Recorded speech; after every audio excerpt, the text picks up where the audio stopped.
Hello students, welcome back to organised knowledge channel. और आज की जो वीडियो है उसमें हम डिस्कस करेंगे worksheet number 7 for class 9th, विषय हिंदी है। और ये वर्कशीट आपके लिए 19 जुलाई 2021 के लिए शेड्यूल की गई है शिक्षा निदेशालय की ओर से। आज की जो वर्कशीट स्टूडेंट्स वो भी काफ़ी इंटरेस्टिंग है, काफ़ी ईजी है और बहुत अच्छी ये जो है काव्यांश है।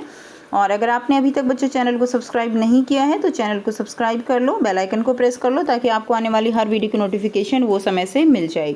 सो वर्कशीट को शुरू करते हैं। आपको आज की वर्कशीट में बेटा काव्यांश दिया गया है। काव्यांश क्या होता है, यानी कविता का जो अंश है उसको काव्यांश कहते हैं। आपको उसको पढ़ना है और नीचे दिए गए प्रश्नों के उत्तर देने हैं। तो यहाँ पर आप चित्र में देख पा रहे हो कि यहाँ पर कुछ मजदूर जो है वो कंस्ट्रक्शन का काम कर रहे हैं, यहाँ पर कुछ मजदूर मिट्टी को ढो रहे हैं। यानी आज की जो वर्कशीट है आपकी वो मजदूरों के बारे में है, ठीक है। ये यहाँ पर जो वर्कशीट दी गई है, जो काव्यांश दिया गया है आपको, इसमें मजदूरों की का मार्मिक चित्रण किया गया है कि मजदूरों की जो दशा है वो दयनीय है, लेकिन उनकी तरफ कोई भी ध्यान नहीं देता, ठीक है। ऐसा इसमें जो है वर्णन किया गया है, चित्रित किया गया है। तो स्टार्ट करते हैं। मैं मजदूर, मुझे देवों की बस्ती से क्या, अगणित बार धरा पर मैंने स्वर्ग बनाए हैं।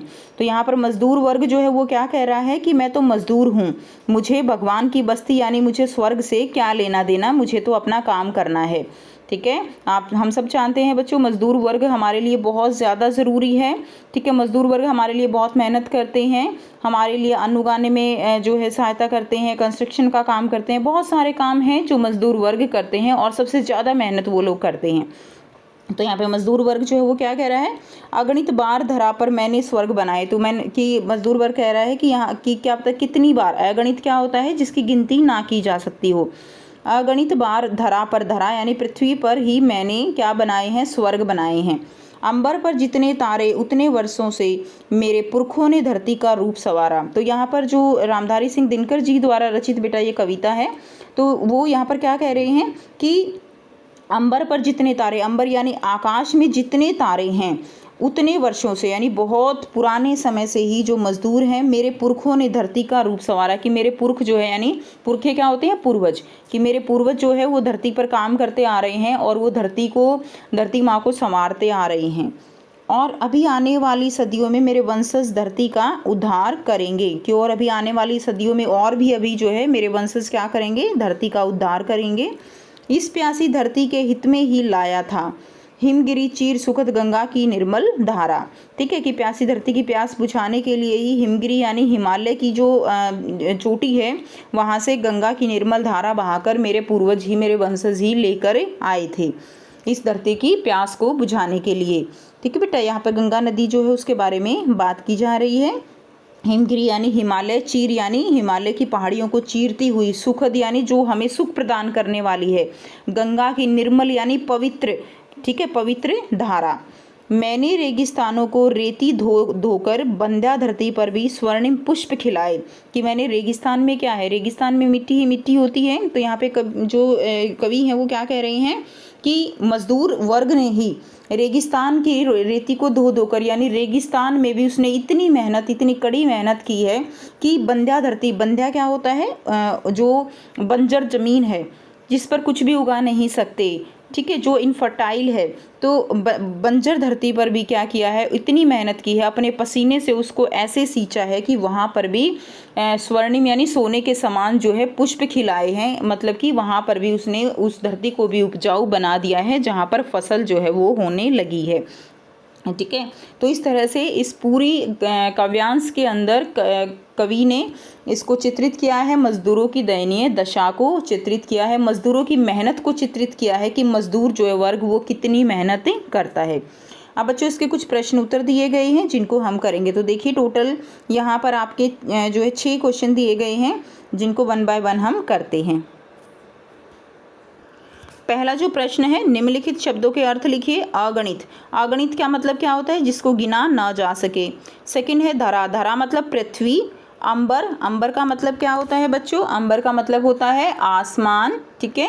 नेक्स्ट देखिए वंशज, वंशज यानी पूर्वज। नेक्स्ट है हिमगिरी, हिमगिरी यानी हिमालय। बंध्या, बंध्या क्या मतलब क्या होता है, बंध्या का अर्थ होता है बंजर, ठीक है। उसके बाद देखिए नेक्स्ट है प्रश्न जो है बेटा देखिए, इसमें तो आपको अर्थ लिखने थे, उसके बाद आपका ये प्रश्न जो है ये प्रश्न 2 लिख लेना आप, ठीक है। प्रश्न 2 हो जाएगा ये, मजदूर द्वारा धरती पर स्वर्ग बनाने से क्या तात्पर्य है। तो धरती को स्वर्ग बनाने का कार्य मजदूर वर्ग करता है। यह वर्ग अपने कठोर श्रम से असंभव से लगने वाले कार्य को भी संभव कर दिखाते हैं और असुंदर को सुंदर बनाते हैं, ठीक है। क्या करते हैं, असुंदर को भी ये लोग सुंदर बना देते हैं।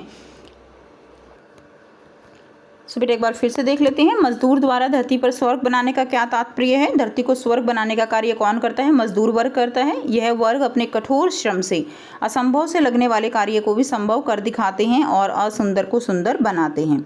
नेक्स्ट देखिए, प्रश्न 3 है, अंबर पर जितने तारे उतने वर्षों से पंक्ति में कवि क्या कहना चाहता है। तो मजदूर जो है यहाँ पर जो कवि है वो क्या कहना चाहता है कि मजदूर वर्ग इतने समय से काम कर रहा है जितने अंबर में क्या है, तारे हैं, कि मजदूर यह काम आकाश में तारों की संख्या अर्थात गणित वर्षों से करते आ रहे हैं।